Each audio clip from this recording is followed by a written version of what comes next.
Hello student, हम लोग का टॉपिक है आज हाउस रेंट अलाउंस। यह टॉपिक जो है इनकम फ्रॉम सैलरी हेड से रिलेटेड है। सैलरी हेड की इनकम है, इनकम फ्रॉम सैलरी हेड, जो एक एम्प्लॉयर द्वारा अपने एम्प्लॉय को पेमेंट की जाती है। नॉर्मली जो है, यदि कोई व्यक्ति किसी संस्था में काम करता है, कोई भी एम्प्लॉय, तो उसकी एम्प्लॉयर की रिस्पॉन्सिबिलिटी होती है कि उसके रहने की भी व्यवस्था करे वो। तो रहने की व्यवस्था के लिए कॉलोनियाँ बनवा देता है वो, या कोई बड़ा मकान ही बना बनाया है उसको किराए पर ले लेता है और अपने एम्प्लॉयज़ कहता जाओ रहो उसमें। इसको हम लोग बोलते हैं house facilities, free rent house.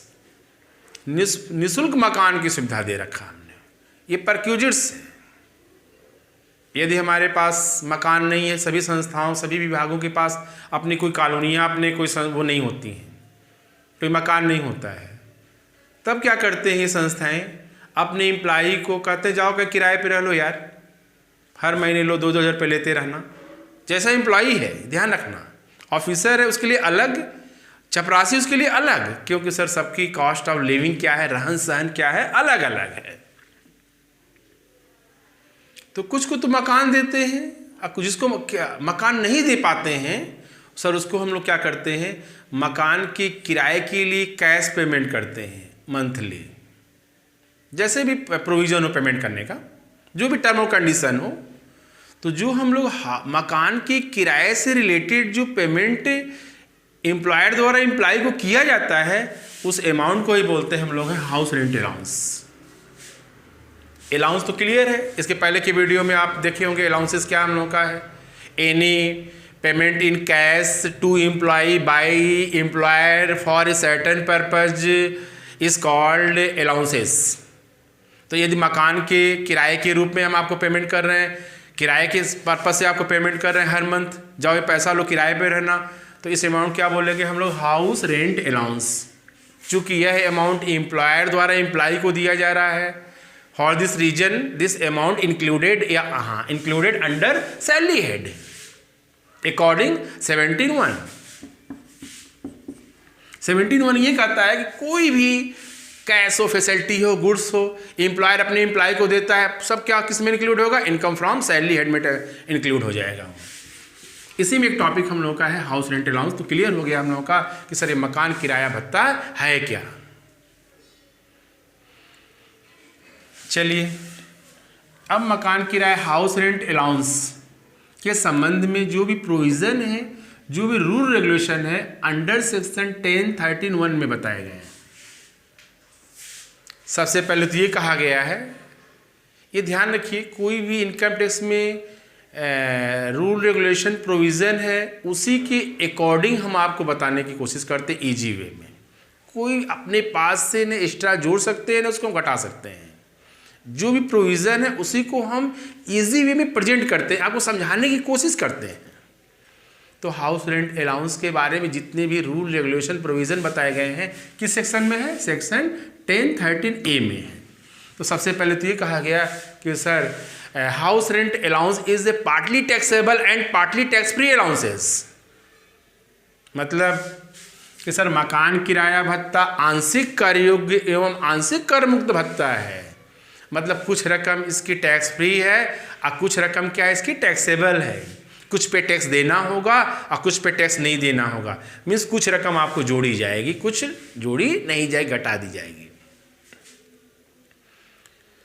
तो सर इसकी कितना पार्ट टैक्सेबल होगा, इसके रिगार्डिंग दो प्रोविज़न किए गए।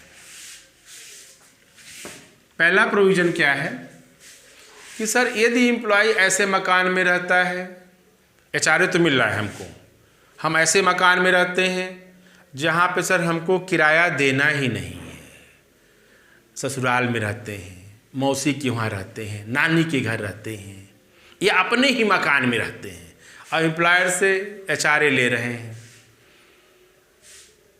तो ऐसे कंडीशन में जो एचआरए की रकम है फुल्ली टैक्सेबल हो जाएगी, किसी प्रकार की कोई छूट नहीं होगी। तो ऐसे एम्प्लॉइयों के लिए जो अपने मकान में रहते हैं, HRA house rent allowance will be fully taxable allowance.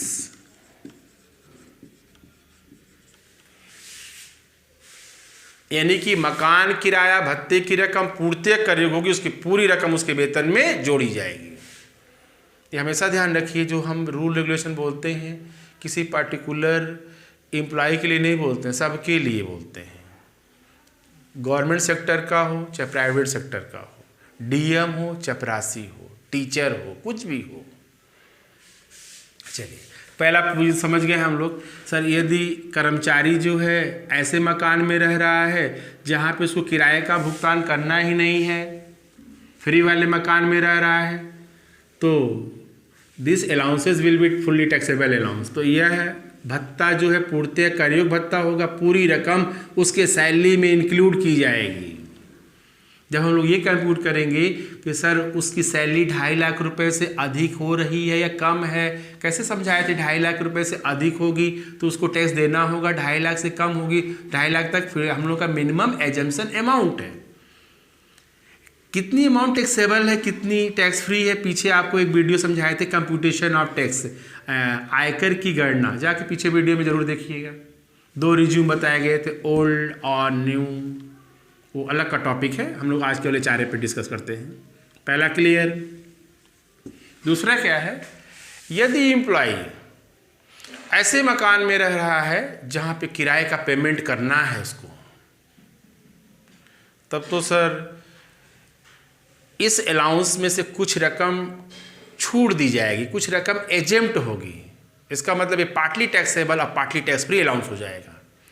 देखो यही अलाउंस है, एक कर्मचारी के लिए फुल्ली टैक्सेबल, एक कर्मचारी के लिए partly taxable partly tax free, आंशिक कर युक्त और आंशिक कर मुक्त होगा। ये तो क्लियर हो गया होगा किसके लिए फुल्ली टैक्सेबल है, पहले बता चुके। अभी क्या बताने जा रहे हैं, उस कर्मचारी के लिए जो किराए के मकान में रहता है सर उसको कुछ छूट मिलती है। कितनी छूट मिलती है?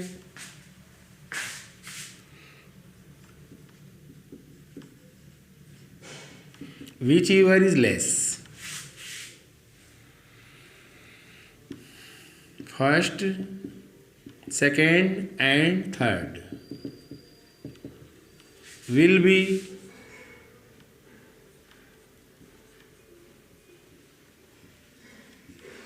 exempted amount of HRA।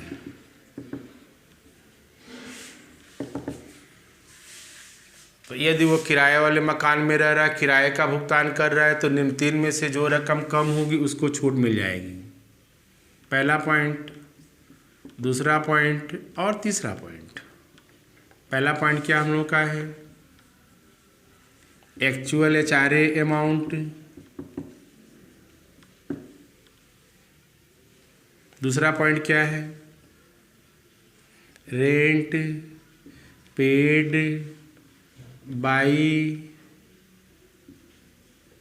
Employee कर्मचारी माइनस 10% ऑफ सैलरी। दूसरा पॉइंट क्या है, यदि मकान 4 मेट्रोपॉलिटन सिटी में है, 4 महानगर में है, तो 50% ऑफ सैलरी। अदरवाइज किसी 4 महानगर दिल्ली मुंबई चेन्नई कोलकाता के अलावा है, किसी अदर प्लेस पे है, देवरिया गोरखपुर मस्ती महाराजगंज भोपाल कानपुर नासिक कहीं भी है, तो 40% ऑफ सैलरी। दोनों में से कोई एक एप्लीकेबल होगा। 4 महानगर में है तो वेतन का 50%, 4 महानगर दिल्ली मुंबई चेन्नई कोलकाता के अलावा है तो सर वो वेतन का 40%। अब मेन तीनों में जो तीनों हम लोग अमाउंट कंप्यूट करेंगे, तीनों में जो ये रकम कम होगी सर वही आपको छूट मिल जाएगा। अब यहाँ प्रॉब्लम ये है कि सर सैलरी तो बहुत बड़ा है ये। सेक्शन 17(1) क्या कहता है सर, सैलरी में बेसिक सैलरी है, एडवांस सैलरी है, वेजेस है, कमीशन है, फीस है, अलाउंसेस है, परक्यूजिट्स है, कंपनसेशन है, ग्रेचुइटी है, इनकैशमेंट ऑफ लीव ड्यू है, एम्प्लॉयर कंट्रीब्यूशन टू RPF है, तमाम आइटम है सर। किसको हम लोग ऐड करेंगे? तो सर किसको ऐड करेंगे हम लोग? 3 अमाउंट उसमें से, सिर्फ सबको नहीं। या सैलरी में क्या डिफाइन किया गया? सैलरी में एक बेसिक सैलरी, मूल वेतन plus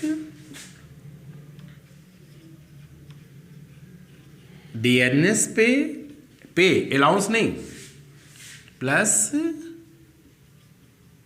fix commission.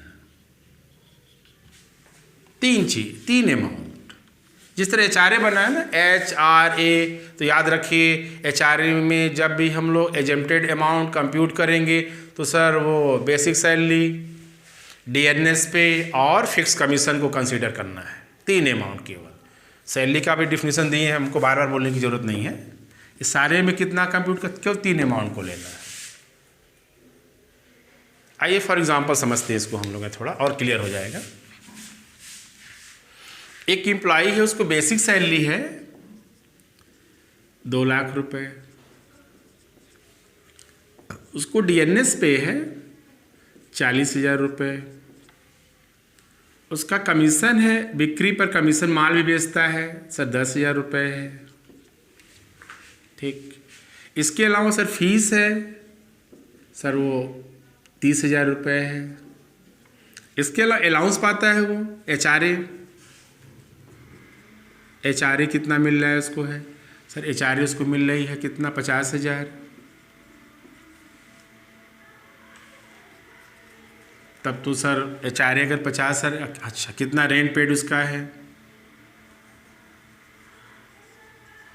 Rent paid by employ,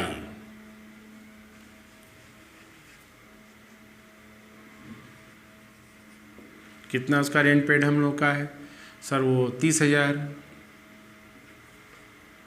HRA थोड़ा कम कर दें, 20,000 कर लेते हैं।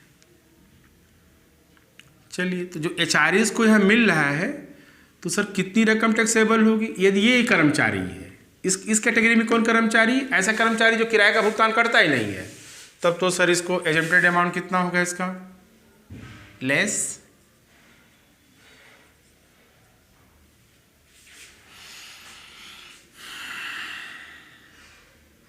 नील, कोई रकम छूट नहीं मिलेगी। इसको समझें आप, एचआरए के बारे में समझा रहे हैं आपको। अगर ये एम्प्लॉई है, अगर ये एम्प्लॉई है तब क्या होगा? तब तो सर इस फार्मूले में आ जाइए, ज़रा फार्मूला समझा जाए। सबसे पहले तो बेसिक सैलरी निकालिए, सॉरी सैलरी बताइए क्या है। तो सैलरी में क्या है? 2 लाख प्लस डीपी बताइए 40,000 प्लस फिक्स कमीशन कितना है? 10,000। देखो और भी दिया, फीस भी मिल रही है, लेकिन फीस को कंसीडर नहीं करना है। आपको बताएं 3 ही अमाउंट, यही टेक्निकल पॉइंट है, यही तो आपको समझना है कि सब नहीं, क्या जोड़ना है केवल सैलरी में 3 अमाउंट। तीनों कितना हो जाएगा हम लोगों का? 2,50,000। ठीक, चलो अब ऊपर फार्मूले में भरते हैं। एक्चुअल एचआरए कितना मिल रहा है उसको? यहाँ से देखो सर 20,000, इसको भरिए आप। हम लोग क्या कर रहे हैं, क्लियर होना चाहिए भाई। एचआरए मिल रहे 20,000, कितना छूट मिलेगा उसको? तो अगर ये एम्प्लॉय कोई छूट नहीं है, लेकिन अगर ये कर्मचारी किराए वाले मकान में रह रहा है तो इन 3 में से जो रकम कम होगी आपको छूट मिलेगी, यहाँ लिखा हुआ है। चलो रेंट पेड कितना किराया पेमेंट करता है वो? सर वो ये लिखा 30, नहीं कहाँ गया 30 रेंट पे, ये लिखो 30,000। वेतन का 10%, 2.5 लाख है, तो 2.5 लाख का 10% हो जाएगा 25,000। 30 में से 25 घटाओ कितना आएगा? 5,000। उसके बाद कहाँ पे मकान है? सर मकान जो हमारा मुंबई में है। कोई बात नहीं, मुंबई में है तो ये 40% हटा दें हम लोग, तो सीधे किसका निकाल लें हम लोग? सर 2.5 लाख का 50% कितना आ गया हम लोग का? 1,25,000।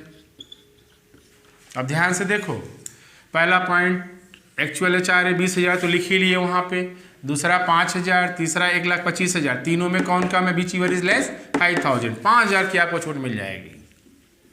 तो कितना टैक्सेबल हो जाएगा? टैक्सेबल एचआरए सर वो 15,000 रुपये हमारी टैक्सेबल एचआरए हो जाएगी। ये था हम लोग का HRA का प्रोविज़न। कब टैक्स फुल्ली टैक्सेबल होगा, कब पार्टली टैक्सेबल होगा। यदि पार्टली टैक्सेबल है तो कितनी रकम उसको एजेम्प्ट होगी, कितनी रकम छूट मिलेगी। ये हम लोग का प्रोविज़न था। ये हम लोग का हाउस रेंट अलाउंस का टॉपिक कंप्लीट होता है। इस टॉपिक को हम लोग, इस वैल्यू को हम लोग यूज़ करते हैं जब हम लोग टोटल इनकम फ्रॉम सैलरी पूरा डिस्कस जब करेंगे, तो ये टॉपिक वहाँ पे जाके मर्ज कर जाएगा, वहाँ पे जाके इंक्लूड हो जाएगा।